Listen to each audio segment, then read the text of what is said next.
السلام علیکم 7th class, کیسے ہیں آپ لوگ؟ ٹھیک ہیں؟ جو ہے وہ اسلامیات کا ہمارا لیکچر ہے۔ آج ہم سیرت طیبہ کے بارے میں پڑھیں گے۔ باب 100 اپنا سٹارٹ کریں گے، سیرت طیبہ۔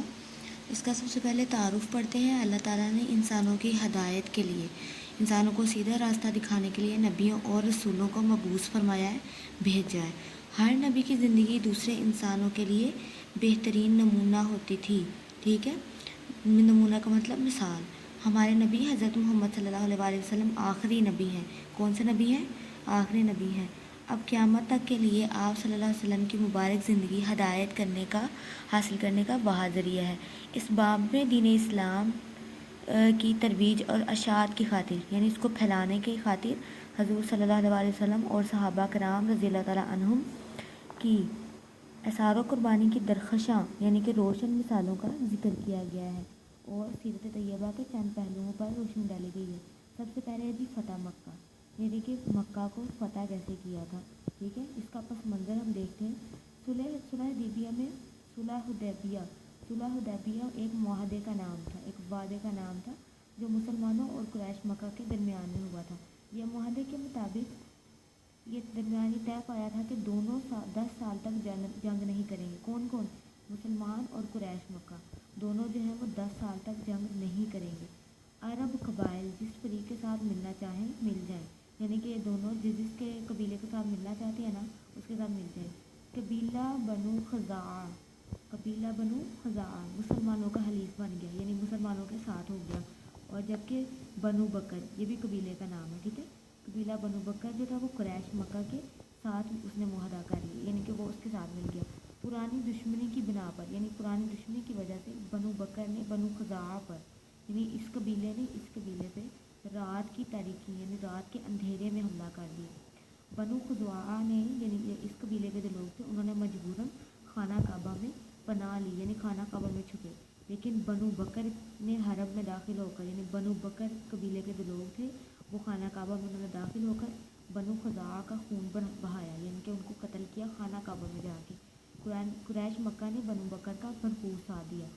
قریش مکہ، ٹھیک ہے، یہ جو مسلمانوں کے ساتھ جنگ کر رہے تھے انہوں نے بنو بکر کا، یعنی کہ جو ان کے ساتھ کے لوگ تھے ان کا بھرپور ساتھ دیا۔ بنو خزاعہ کے ایک وفد نے، یعنی کچھ لوگ اکٹھے ہو کے آپ صلی اللہ علیہ وسلم کے پاس گئے، آپ کی خدمت میں حاضر ہوئے اور عرض کی کہ قریش اور بنو بکر نے معاہدے کی خلاف ورزی کی ہے، یعنی کہ جو ہم نے وعدہ کیا تھا نا 10 سال جنگ نہیں ہوگی، تو انہوں نے اس کا خلاف ورزی کی ہے اور خانہ کعبہ کی عزت اور احترام یعنی حرمت کا بھی خیال نہیں رکھا۔ انہوں نے اندر جا کے خون بہایا تھا نا ان کا۔ ہم آپ صلی اللہ علیہ وسلم کے حلیف ہیں، یعنی کہ ہم آپ کے ساتھ ہیں، آپ ہماری مدد کریں۔ نبی کریم صلی اللہ علیہ وسلم نے حضرت زمرہ رضی اللہ تعالیٰ عنہ کو قریش مکہ کی طرف بھیجا اور درج ذیل 3 شرطیں پیش کی کہ ان میں سے کسی ایک کو اختیار کر لیں تاکہ تمام حجت ہو سکے، ٹھیک ہے؟ تمام حجت ہو سکے یعنی کہ کوئی فیصلہ ہو سکے، ٹھیک ہے؟ بنو خزاعہ کے 3 مقتولین کا خون بہا دیں۔ آپ صلی اللہ علیہ وسلم نے قریش سے کہا کہ آپ جو بنو خزاعہ کے مقتولین ہیں یعنی کہ بنو بکر کے جو لوگ ہیں ان کا خون بہا دیں، یا پھر بنو بکر کی حمایت سے دستبردار ہو جائیں، یعنی کہ ان کا ساتھ چھوڑ دیں، ٹھیک ہے؟ یا پھر معاہدہ حدیبیہ کے ختم کرنے کا اعلان کریں، ٹھیک ہے؟ سب سے پہلی شرط کیا تھی؟ بنو خزاعہ کے مقتولین یعنی کہ جنہوں نے بنو خزاعہ کے لوگوں کو قتل کیا ہے نا، بنو بکر کے لوگوں نے، ان لوگوں کا خون بہا دیں، ٹھیک ہے؟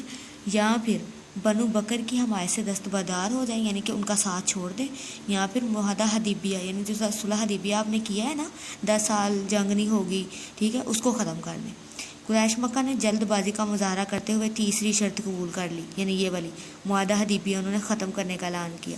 جلد ہی قریش کو اپنی بد عہدی کا احساس ہو گیا، یعنی کہ ان کو پتہ چل گیا کہ ہم نے وعدہ خلافی کی ہے، تو انہوں نے ابو سفیان کو اپنا نمائندہ بنا کر مدینہ منورہ بھیجا تاکہ حدیبیہ کے معاہدے کی پھر سے تجدید کرے، پھر سے جو ہے اس کی تجدید کرے۔ ابو سفیان رسول صلی اللہ علیہ وسلم کی خدمت میں حاضر ہوا۔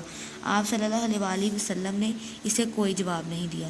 اس کے بعد وہ کئی اور صحابہ کرام سے ملا، رضی اللہ تعالیٰ عنہم سے ملا، لیکن صلح کی تمام کوششوں میں ناکامیوں کے بعد ابو سفیان مکہ مکرمہ واپس لوٹ گیا۔ اسلامی لشکر یعنی کہ آپ صلی اللہ علیہ وسلم کا جو لشکر تھا اس کی مکہ مکرمہ کی طرف پیش قدمی، مکہ مکرمہ کی طرف جانا۔ رسول صلی اللہ علیہ وسلم 10 رمضان المبارک 8 ہجری کو مکہ مکرمہ کی جانب روانہ ہوئے. کب روانہ ہوئے تھے؟ 10 رمضان المبارک 8 ہجری کو. آپ صلی اللہ علیہ وآلہ وسلم کے ساتھ 10,000 صحابہ کرام بھی تھے. کتنے صحابہ کرام تھے؟ 10,000. حضرت عباس رضی اللہ تعالیٰ عنہ جو ابھی تک مکہ مکرمہ میں مقیم تھے، یعنی مکہ مکرمہ میں ہی رہتے تھے، آپ اپنے اہل و عیال سمیت یعنی خاندان کے ساتھ ہجرت کر کے مدینہ منورہ کی طرف آ رہے تھے. وہ مقام حجفہ میں رسول اکرم صلی اللہ علیہ وآلہ وسلم، یہ ایک مقام تھا، ایک جگہ تھی، ٹھیک ہے، وہاں پہ آپ صلی اللہ علیہ وسلم کی خدمت میں حاضر ہوئے. نبی کریم صلی اللہ علیہ وسلم کی ہدایت کے مطابق انہوں نے اپنے اہل و عیال یعنی خاندان والوں کو مدینہ منورہ بھیج دیا اور خود اسلام میں لشکر اسلام یعنی کہ خود آپ صلی اللہ علیہ وسلم کے ساتھ شامل ہو گئے لشکر میں. آپ صلی اللہ علیہ وسلم نے اپنا سفر جاری رکھا اور آپ صلی اللہ علیہ وسلم کا آخری پڑاؤ یعنی کہ آخری جہاں پہ آپ رکے تھے وہ جگہ تھی مر الزہران. کون سی جگہ تھی؟ مر الزہران، ٹھیک ہے. یہاں سے مکہ مکرمہ تھوڑے ہی فاصلے پر تھا. مر الزہران ایک جگہ تھی، وہاں پہ آپ رکے تھے اور وہاں سے مکہ مکرمہ تھوڑے ہی فاصلے پہ تھا. رسول اللہ صلی اللہ علیہ وسلم کے حکم سے تمام فوج نے الگ الگ جگہ آگ روشن کی، یعنی کہ رات کا وقت تھا نا، تو الگ الگ جگہ پہ آگ روشن کی. تو قریش کو لشکر اسلام یعنی کہ اسلام فوج کی آنے کی روانگی کی یعنی آنے کی اطلاع پہنچ چکی تھی. تحقیق کے لیے انہوں نے ابو سفیان، یہ تحقیق کے لیے یعنی پختہ یقین کے لیے کہ واقعی جو ہے وہ آپ صلی اللہ علیہ وسلم اپنی فوج کے ساتھ یہاں آ رہے ہیں، لشکر کے ساتھ آ رہے ہیں، انہوں نے کس کو بھیجا؟ ابو سفیان بن حرب کو اور حکیم بن حزام اور بدیل بن برقہ کو. کس کس کو بھیجا تھا؟ ابو سفیان بن حرب کو، حکیم بن حزام، بدیل بن برقہ کو بھیجا. اس تجسس میں یعنی کہ یہ معلوم کرنے میں ان کا گزر مر الزہران میں ہوگا. مر الزہران جہاں پہ آپ ٹھہرے ہوئے تھے لشکر کے ساتھ. نبی اکرم صلی اللہ علیہ وسلم کے خیمہ کی حفاظت پر جو دستہ متعین تھا یعنی جو فوجی آپ صلی اللہ علیہ وسلم کی خیمہ کی حفاظت کر رہے تھے، انہوں نے ابو سفیان وغیرہ کو دیکھ لیا اور وہ پکڑ کر آپ صلی اللہ علیہ وسلم کی خدمت میں لے آئے، ٹھیک ہے. اور آپ صلی اللہ علیہ وسلم نے ابو سفیان کو اسلام کی دعوت دی. آپ صلی اللہ علیہ وسلم نے فرمایا کہ تم اسلام میں داخل ہو جاؤ. ابو سفیان نے آپ صلی اللہ علیہ وسلم کی دعوت کو قبول کر لیا اور ایمان لے آئے.